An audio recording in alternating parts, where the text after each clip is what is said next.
প্রথমবারের মতো ফুটবল বিশ্বকাপের মূল পর্বে জায়গা করে নিয়ে ইতিহাস গড়েছে মধ্য এশিয়ার দেশ উজবেকিস্তান।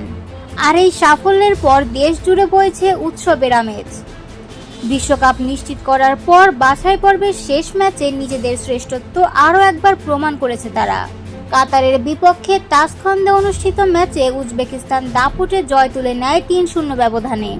এই জয় শুধু কাতারের বিরুদ্ধে এক ম্যাচ জয়ের আনন্দ নয়, এ যেন এক দেশের স্বপ্ন পূরণের উৎসব।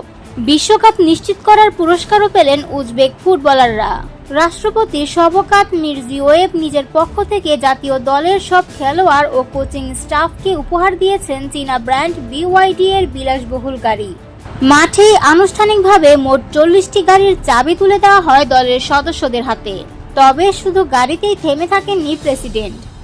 তিনি একটি সরকারি ডিক্রির মাধ্যমে খেলোয়াড়দের সম্মানসূচক উপাধি, মেডেল ও রাষ্ট্রীয় পুরস্কারের ঘোষণাও দিয়েছেন। তিমুর কাপাদোজের অধীনে এই সাফল্য এসেছে দীর্ঘ পরিকল্পনার ফসল হিসেবে। সংযুক্ত আরব আমিরাতের সঙ্গে ড্র করে এক রাউন্ড বাকি থাকতেই উজবেকিস্তান নিশ্চিত করে তাদের বিশ্বকাপ টিকিট। বাছাই পর্বের শেষ পর্যন্ত উজবেকিস্তান ছিল গ্রুপে দ্বিতীয়। তাদের সঙ্গেই বিশ্বকাপে উঠেছে ইরান।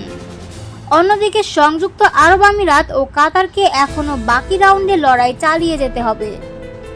উল্লেখ্য, ২০২৬ সালের ফিফা বিশ্বকাপ অনুষ্ঠিত হবে যুক্তরাষ্ট্র, কানাডা ও মেক্সিকোতে।